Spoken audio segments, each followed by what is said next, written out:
It is Tuesday, April 25, 2022. Hanging with me all week, I'm talking about deconstruction. It's the new buzzword among hip Christians. So I came across it, I've known about it, right? But I came across it a year or so ago, and it really became like, oh man, it's filtering through a lot of Christian discussion and debates. I'm deconstructing my faith, whatever. And so I just went on a journey I want to figure this out. I want to learn what it means to me, at least, not maybe everybody else, but me, and where I land on it and what I believe. So go back and watch yesterday. And then I put in the bio link a topic I spoke on Sunday. So it's about an hour long. Listen to that. It'll go a little further, but I'm doing it in bite-sized chunks here. Hang with me for 10 minutes and challenge you on deconstruction. Here's my thinking.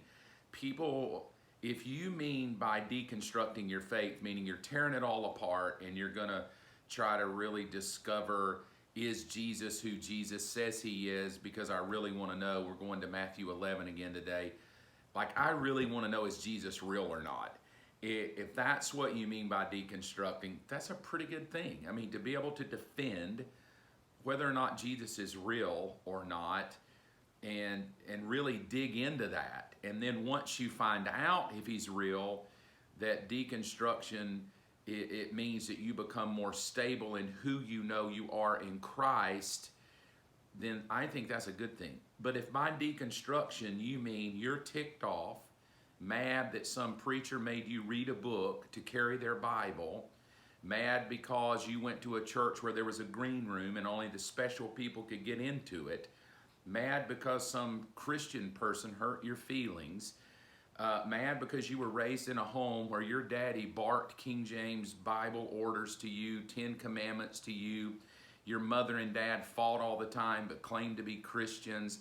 If you mean deconstruction, that you prayed prayers that God never answered and you're ticked at God and now he doesn't exist, because if he did exist, he would have answered your prayers, of course.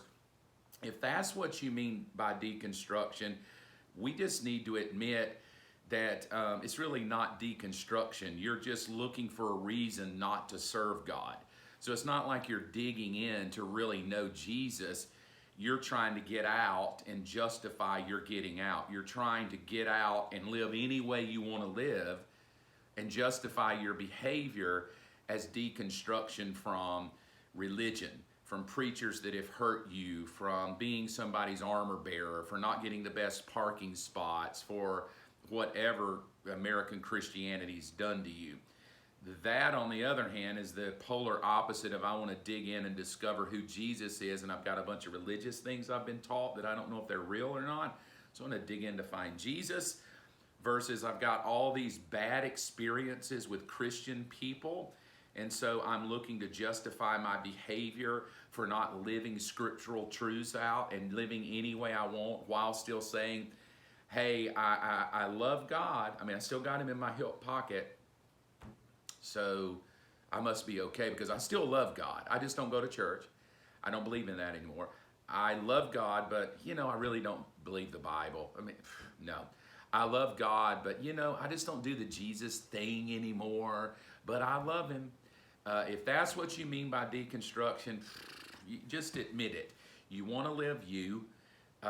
You like being selfish. You don't want God or anybody else in your business keeping you accountable.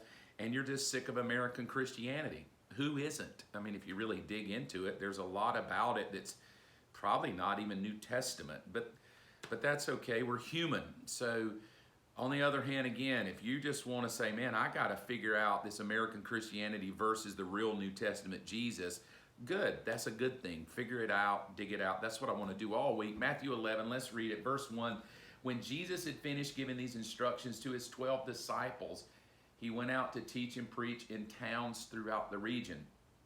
John the Baptist, who's the cousin of Jesus, was in prison, and he heard about all the things that the Messiah was doing. So he sent his disciples to ask, and this is what I think is a beautiful New Testament reference to a dude that's deconstructing. In other words, he's digging it out. In other words, he's He knows what everybody else believes, but he needs to know what he believes. He knows what other people are saying, good and bad, but he's really digging out, what do I believe? Verse 3, he asked the question. It's a great question. It's what I think about when I think somebody says I'm deconstructing. He's not deconstructing from Pharisees. He's not deconstructing from all of the religious things that are going on in the temple. He's deconstructing everybody's opinion, and he's getting down to what he genuinely believes. Verse 3, are you the Messiah we've been expecting, or should we be looking for somebody else? So here's what's weird. John is in prison while Jesus is out there preaching and could have easily said, what about me? Like, why, if you're out here walking on water and miracles of fish and bread, what about me? Listen to what Jesus tells him back. This is verse 4 through 6. And Jesus told John's disciples, go back and tell John. Here's what he wants them to tell John. Go back and tell John what you've heard and seen. The blind see, the lame walk, those with leprosy are cured, the deaf hear, the dead are raised to life, and the good news is being preached to the poor. And he added, God blesses those who do not fall away because of me. Crazy answer. It really makes me upset. It would make me upset. I'm your cousin. I'm in prison. You're out there doing your magical power thing. You're healing people. Deaf people are hearing. Blind people are seeing. Mute people are speaking. Good news is being preached to poor people. But you leave cuz here in the jail. You leave cuz here in the prison. Look, I'm out. Peace out. You won't help me. I'm done. If you're not going to help me, you're probably not God. If you're not going to bust me out of jail, which if you're really weird, God does bust people out of jail, but you're not busting me out of jail. So if you're not going to bust me out of jail and I'm in prison and I'm really having a hard time here, I just need you to come over here to my jail cell, do your Jesus magic powers, make everybody go blind, shake the bars, and get me out. If you do that, then I know you're God. So here's the weird thing about John as he, quote, maybe is deconstructing. In other words, maybe he's trying to figure it out. He doesn't even intimate that if Jesus doesn't perform for him, that Jesus might not be God. Because the weird thing is Jesus says, go home and tell him I'm curing everybody. Okay, so if you're curing everybody and the gospel's being preached and the good news is going out and blind people are seeing, what about me? It's that narcissistic side of Christianity that says God is only God if he does something for me. He's not God because of who he is, because John and Jesus grew up together. John and Jesus grew up having family outings together, probably went to the lake together. They tricked out each other's donkey, and they did donkey racing down the street. They grew up as kids. And now in the middle of my crisis, and this is what I believe, with every crisis, it will define what you truly believe about Christ. I almost would say, going on a limb here, most people who are deconstructing are probably deconstructing because some crisis happened in their life that ticked them off, made them mad, or they're deconstructing because Jesus didn't live up to their expectations. The God of heaven did not meet their human expectation. In other words, I had an expectation, you did not meet my expectation, so therefore you must not be God. That's easily what John could have said. John could have said, look, I'm in prison. You didn't come get me out of prison. My own disciples told you I was in prison, and you are my cousin, and the only thing you send back to me is you're doing all these good things for everybody else, but not me. Yeah, I'm out. Totally out. And what I find is that if you're not careful, the weakest, most anemic, most babyish, most carnal form of Christianity is when he's only God because he does good things for you. He's only God because he jumps through your hoops. He's only God because he answered every prayer you prayed, and that's the only reason he's God. So I prayed that my parents wouldn't divorce. They divorced. He's probably not God. I asked him to heal my headache. He didn't heal my headache. Probably not God. I asked him to really help me out here, and I asked him that he would heal my friend of cancer, but he didn't do it, so he's probably not God. Because the only way I could deduce him to be God is he would have to do everything I want him to do, because that's how we know he's God. He meets my expectations. Listen to what Jesus said. Give me one more minute of your time. Jesus said, go tell him that God blesses those who do not fall away because of me. Jesus didn't say that he was going to fall away because of the devil. Oh God, the devil got him.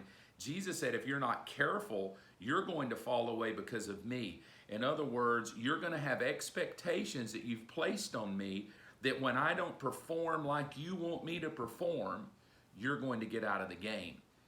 And I find a lot of times that's what really is going on with conversations I have about deconstruction, is that they're just mad that Jesus is not performing up to their level of expectation.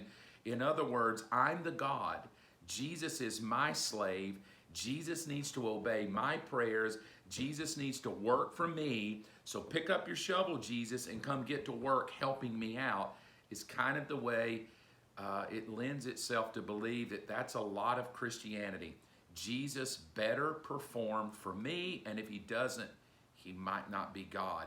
And I'm mad at him. So therefore I deconstruct to go live me because I trust me. I'm going to live for me.